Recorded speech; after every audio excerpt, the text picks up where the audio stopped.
Hello friends. तो आज हम लोग का हिंदी का एग्ज़ाम था क्लास 10th का। तो उसकी आंसर की मैं लेके आ गया हूँ। इसमें हम लोग पूरे 15 पेज हैं और 18 प्रश्न हैं। हम लोग सभी प्रश्नों के उत्तर करेंगे 10 मिनट के अंदर में। आइए हम लोग इसे शुरू करते हैं बिना किसी देरी के। हिंदी आंसर की फ्रॉम JPMD। आइए स्टार्ट करते हैं। सबसे पहले क्या दिया हुआ है, यहाँ पे एक गद्यांश दिया हुआ है जिसे पढ़कर हमें उसके आंसर को देना है।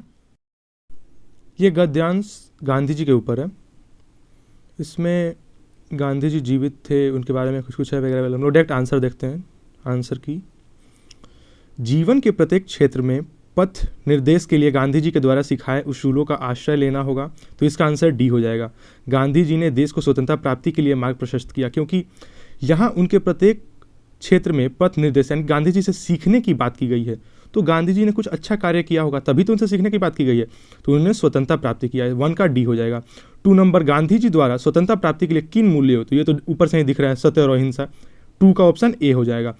3 नंबर, संदर्भ के अनुसार गद्यांश में प्रवृत्ति शब्द का सटीक अर्थ क्या हो सकता है। तो हम लोग जब गद्यांश में एक बार आते हैं यहाँ पे, तो यहाँ पे लिखा हुआ है प्रवृत्ति जो शब्द है, कहाँ लिखा हुआ है आप लोग नीचे से देख सकते हैं। पहला, दूसरा, तीसरा, चौथा, लास्ट 5th लाइन में महावीर व बुद्ध प्रवृत्ति बहुत से महापुरुषों, यानी कि महावीर व बुद्ध आदि बहुत से पुरुषों, यानी कि क्या हो सकता है यहाँ पे आदि इत्यादि, क्योंकि ऐसे और भी बहुत से लोग थे गांधी जी की तरह। तो यहाँ 3 का ऑप्शन डी हो जाएगा। 4 नंबर में देखते हैं सत्य और अहिंसा के सिद्धांतों को व्यापक और व्यवहारिक रूप दिया, तो गांधी जी ने। 5th नंबर क्या है, सत्य और अहिंसा के मार्ग पर चलकर ही सरकार लोकप्रियता कर सकती है। युद्ध जन धन की क्षति का कारक, अहिंसा कार्य की विशेषता का अस्त्र है, क्या हो जाएगा। तो अहिंसा कार्य की व्यवस्था का अस्त्र नहीं है। क्यों नहीं है, क्योंकि इसमें यहाँ पे सीधा सीधा दिया हुआ है 3rd लास्ट में कि उनकी अहिंसा कार्य के लिए आचार्य का अंतिम शस्त्र नहीं थी, यानी कि 1 और 2 सही हो जाएगा। 1 और 2 सही हो जाएगा। तो कौन सा ऑप्शन हम लोग ले लेंगे, हम लोग ले लेंगे ऑप्शन बी, कथन 1 और 2 सही है। आइए आगे बढ़ते हैं आंसर की। क्वेश्चन नंबर 2 भी गद्यांश है, गर्मियों की छुट्टी के ऊपर। डायरेक्ट हम लोग आंसर देखते हैं ना, क्योंकि हम लोग को टाइम बचाना है और आगे भी पढ़ना है। छुट्टियों पर जाने का यह अनुराग काफ़ी आधुनिक है। क्यों आधुनिक है भाई, प्राचीन समय में लोग छुट्टियों का आनंद घर पर लेते थे। छुट्टियों में घर के बाहर निकलने का प्रचलन वर्तमान समय में, तो इसका ऑप्शन बी हो जाएगा। क्यों, छुट्टियों में घर से बाहर जाने का प्रचलन वर्तमान समय की ही देन है, क्योंकि ऊपर ही लिखा हुआ है गर्मियों की छुट्टी के दिन का यह अनुराग काफ़ी आधुनिक है, यानी आधुनिक वर्तमान में हम लोग ऐसा कर रहे हैं। प्रेम तो बढ़ नहीं रहा है कोई शिक्षा के अंदर, इसलिए ऑप्शन 1 का बी हो जाएगा। 2 नंबर, कर्मोन्मत्त मतलब आराम करने का आदि, इसका आंसर डी हो जाएगा, क्योंकि कार्य करने का आदि, न करने का आदि नहीं, क्योंकि यहाँ पे दिया हुआ है डायरेक्ट कि कर्मोन्मत्त 2nd लाइन में बत गए हैं, जो कि कुछ भी करते हैं या नहीं करते हैं तनाव हो ही जाता है। तो नहीं करते हैं का तो आएगा नहीं, कार्य से मूव भी नहीं होगा, इसीलिए आराम करने का आदि। यात्रा पर निकलने से पहले क्या आवश्यक है, तो डायरेक्ट डी नंबर सीधे दिख रहा है, तन और मन को आनंद लेने के लिए तैयार करना। अगला आंसर देखते हैं। देखो मैं थोड़ा जल्दी जल्दी बोल रहा हूँ क्योंकि जल्दी जल्दी ये खत्म हो जाए। गद्यांश के अनुसार कुछ ना करने से भी समय बर्बाद नहीं होता है, सही बात है। तन और मन को विश्राम मिलता है, या हम लोगन करते हैं, सही कुछ खुद को करते हैं। तो इसका तो आंसर आपको ज़्यादा सही लग रहा हो, बी भी सही लग रहा होगा, डी भी सही लग रहा होगा, लेकिन बी सही है, क्योंकि शरीर की ऊर्जा खुद को स्वस्थ करती है। यहाँ ऊपर में लिखा हुआ है 2nd पैराग्राफ के 1st लाइन में, जब आप कुछ नहीं करते हैं मतलब समय बर्बाद हो रहा है। कुछ ना करने के दौरान आपकी ऊर्जा खुद को स्वस्थ करती है, ठीक है। तो इसका आंसर क्या हो जाएगा, बी हो जाएगा। 5th नंबर, जहाँ है वहाँ मौजूद रहना, शारीरिक उपस्थिति के साथ मानसिक उपस्थिति का होना, डी नंबर हो जाएगा इसका। अगला क्वेश्चन देखते हैं पदबंध, तो क्रिया विशेषण क्या है, खेलते कूदते, 1 का सी हो जाएगा। दूसरा देखते हैं चिड़ियों कुत्तों बिल्लियों की तस्वीरें, तो ये तो तस्वीर क्या है, संज्ञा है, पदबंध है, 2 का ए हो जाएगा। तीसरा क्या है, ठंडा उबाऊ दिन गुजरने लगा, विशेषण पदबंध, आचर रहित एक ठंडा और उबाऊ, 3 का डी हो जाएगा। 4 नंबर, रोने की आवाज़ लगातार ऊंची होती जा रही थी, यानी कि क्रिया का बोध है, 4 में सी हो जाएगा, ठीक है फ्रेंड्स। सूरज की अंतिम रंग बिरंगी किरणों को समुद्र पर निहारने लगा, इस वाक्य में संज्ञा पदबंध क्या है भाई, क्या है संज्ञा पदबंध, सूरज की अंतिम रंग बिरंगी किरणें समुद्र पर। देखो फ्रेंड्स, यहाँ समुद्र पर है और सूरज की अंतिम, तो यहाँ क्या जो है कि सूरज की अंतिम, यानी कि ऑप्शन ए सही हो जाएगा। और फ्रेंड्स ये भी याद रखना कि हम लोग को इसमें से सिर्फ 4 का ही ऑप्शन देना है, हो सकता है आप लोगों ने कोई भी 4 आंसर दिए हो। यहाँ भी लिखा हुआ है 5 बहुवर्गीय प्रश्नों में से किसी 4 का ही उत्तर दें। निम्नलिखित में से उपयुक्त सरल वाक्य छांट के लिखिए, कौन सा है सरल वाक्य कौन सा है, लोग मुसीबत में उसे स्मरण करते हैं, वह वहाँ पहुँच जाता है, लोगों के प्रबल वेग ने उसे तंद्रा भंग कर दी। तो ऑप्शन बी हो जाएगा, लहरों ने एक प्रबल वेग से उसकी तंद्रा भंग कर दी। पहला नहीं होगा क्योंकि उसमें की लगा है तो मिश्र वाक्य हो जाएगा। जो थर्ड ऑप्शन है उसमें क्या है, और लगा है तो वो संयुक्त वाक्य हो जाएगा। और लास्ट वाले में जो और लगा है इसलिए वो भी मिश्र वाक्य हो जाएगा। इसलिए 4 का 1 का बी हो जाएगा। 2 क्या है, कई प्रयास हुए किंतु क्या है यहाँ पे, ये एक योजक है, इसलिए ये क्या हो जाएगा, संयुक्त वाक्य हो जाएगा। 3 नंबर, तंतारा को देखते ही वह फुट फुट कर रोने लगी है। क्या है भाई, सीधा वाक्य है, सरल वाक्य, 1 का 3। दूसरा, उसने तंतारा को देखा और फुट फुट कर रोने लगी। दो चीज़ जुड़ गया तो संयुक्त हो गया, 3 और 2 का 1। तो बस इसका ऑप्शन ए सही हो जाएगा। ठीक है, ऑप्शन ए, निम्नलिखित वाक्यों में संयुक्त वाक्य क्या है। तंतारा को जैसे ही होश आया वह छटपटाने लगा। तो जैसे वाला सेंस आ गया ना। रीति अनुसार दोनों का एक ही गाँव होना आवश्यक था। धीरे धीरे कार्यक्रम, लोगों ने उसे ढूंढने की बहुत कोशिश की, किंतु योजक आ गया, यानी कि संयुक्त वाक्य है, 4 का डी हो जाएगा। 5 नंबर, तंतारा की तलवार लोगों के लिए विलक्षण रहस्य थी। इस वाक्य का मिश्र वाक्य क्या होगा, लोगों के लिए विलक्षण रहस्य थी। बहुत लोगों ने इसको आंसर को किया ही नहीं होगा क्योंकि ये थोड़ा टफ ऐसे ही दिख रहा है। मिश्र वाक्य में क्या होता है, एक सेंस आ जाएगा क्योंकि वो एक आश्रय लेगा सेंटेंस, इसलिए भी योजक है। पहले वाले में और भी योजक है। तंतारा के पास जो तलवार थी वह लोगों के लिए विलक्षण रहस्य थी।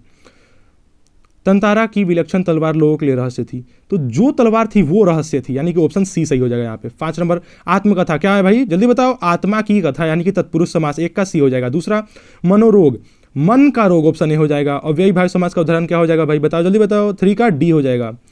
5th नंबर क्या है, सिरोवेदना समस्त पद के लिए सही समझ विरो। तो ये आप मुझे कमेंट बताना कि सिरोवेदना क्या होता है, और नेक्स्ट वीडियो में आपको इसका भी बता दूंगा कि आंसर क्या होता है। नहीं ज़्यादा हार्ड नहीं है, लेकिन आप लोग ट्राई करो, बहुत ईजी है। अच्छा चलो लास्ट में आंसर बता ही दूंगा। चलो, निम्नलिखित में से कौन सा समास पद कर्मधारय समास का उदाहरण नहीं है, कौन सा नहीं है, बताओ। तो कर्मधारय, यानी कि कर्मधारय का मतलब है जो वाला सेंस नहीं है। श्वेत कमल, श्वेत है जो कमल, का पुरुष, विद्यापति, क्रोध, यहाँ का पुरुष वाला सेंस ज़्यादा सही लग रहा है। 6 नंबर आंसर हम लोग, बहुत लोगों ने इसको नहीं भी किया होगा, वो नहीं, इसके ऊपर वाला को। 6 नंबर क्या है, मुहावरे, लाज रखना, सम्मान रखना। तो जैसे कि 1 नंबर के लिए तो मैं अभी वो नहीं हूँ परमानेंट, लेकिन इसलिए मैं आंसर नहीं बोलूँगा। लेकिन 2 नंबर जो है, तू मैं लड़ाई झगड़ा करना, जैसे कि सही लग रहा है। 3 नंबर में बुरी तरह पीरा पहुँचाना, तो खाल खींचना हो सकता है, 3 का डी का। मास्टर जी को धोखा देना आसान है क्योंकि उड़ती चीज़ों के पन गिन लेते थे, 4 का भी बी हो जाएगा। पेज नंबर 8 हो गया। देखो फ्रेंड्स, आपको इसकी PDF चाहिए तो आपको हमारे टेलीग्राम चैनल पर मिल जाएंगे। डिस्क्रिप्शन में फर्स्ट में टेलीग्राम चैनल का ही लिंक है। महंगाई इतनी थी कि बहुत परिश्रम करने के बाद भी, तो बहुत परिश्रम मतलब दिन रात एक करना, 5 का डी हो जाएगा। जरा भी अच्छा ना लगना, तो अच्छा नहीं लग रहा है मतलब आस्तीन का सांप है कि दूध की मक्खी है, सिर चकरा गया।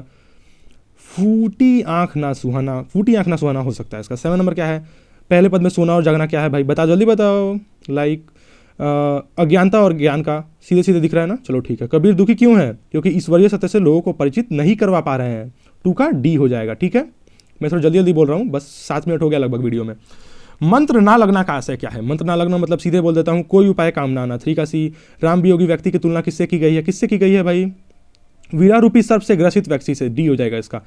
5 नंबर क्या है, संसारिक मनुष्य सुखपूर्वक जीवन यापन कर रहे हैं, वह भौतिक सुख को ही सच्चा सुख मानते हैं। हाँ, कथन भी सही है, कारण भी सही है, सही व्याख्या है, डी नंबर हो जाएगा।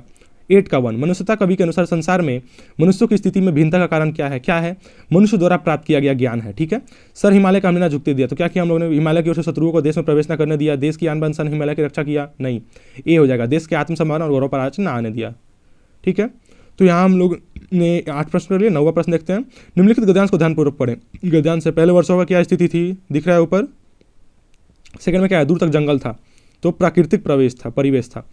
दूसरा नंबर, बस्ती ने ना जाने कितने परिंदों दरिंदों से उसका घर छीन लिया तो क्या हो गया, तो बढ़ते शहरीकरण से जीव जंतुओं के बेघर होने की ओर की बात है, तो 2 का बी हो जाएगा। जो नहीं जा सके हैं उन्हें यहाँ वहाँ डेरा डाल लिया है। पंक्ति में डेरा डालना का आशय क्या है, अस्थायी पड़ाव डालना, क्योंकि डेरा डालना, क्योंकि हम लोग ऐसे सुनते भी हैं कि डेरा डालना मतलब वहाँ पे किराए में रहे हैं या फिर अस्थायी है, मतलब परमानेंटली टेम्प्रोरी रह रहे हैं हम लोग। ठीक है, अगला क्वेश्चन, कबूतर लेखक के घर क्यों आया जाया करते थे, घोंसला था भाई, तो 5-4 का भी हो जाएगा।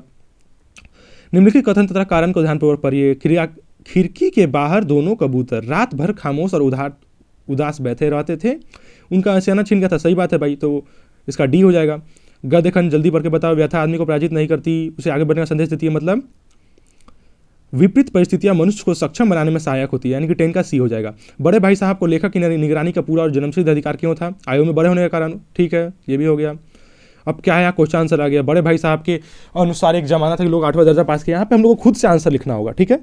तो क्वेश्चन आंसर को तो करना जरूरी, क्योंकि आप लोग को ये फेयर कॉपी में मिल जाएगा। अब अगर आप लोगों ने फेयर किया होगा तो ये गूगल पर भी टाइप करने पे आ जाएगा, लेकिन MCQ पे थोड़ा डाउट रहता है, इसलिए मैंने आपको बता दिया। क्वेश्चन आप लोग खुद कर लेंगे, नहीं करेंगे तो आप लोग को बताना कमेंट सेक्शन में, उस पर मैं कुछ करूँगा। यहाँ है कि कृत्रिम बौद्धिकता जब मुझे मेरा निजी स्मार्टफोन मिला, तो यहाँ पे तो मैंने आर्टिफिशियल इंटेलिजेंस पे ही लिखा है, आप लोग पता नहीं किस पे लिखे होंगे, जो भी लिखा होगा अच्छे से लिखे होंगे।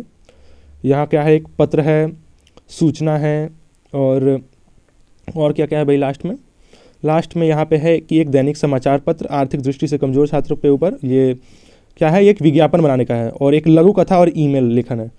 तो आशा करते हैं फ्रेंड्स कि आप लोग का एग्जाम बहुत ही अच्छा गया होगा। Thanks for watching this video. उम्मीद करता हूँ कि आपका ये वीडियो बहुत ही अच्छा जाए और आप लोग का आने वाला हिंदी का एग्जाम भी बहुत अच्छा जाए। Thank you for watching JPMD। Video यहाँ तक पसंद आया हो तो बेल आइकन को जरूर प्रेस कर लेना। Thank you.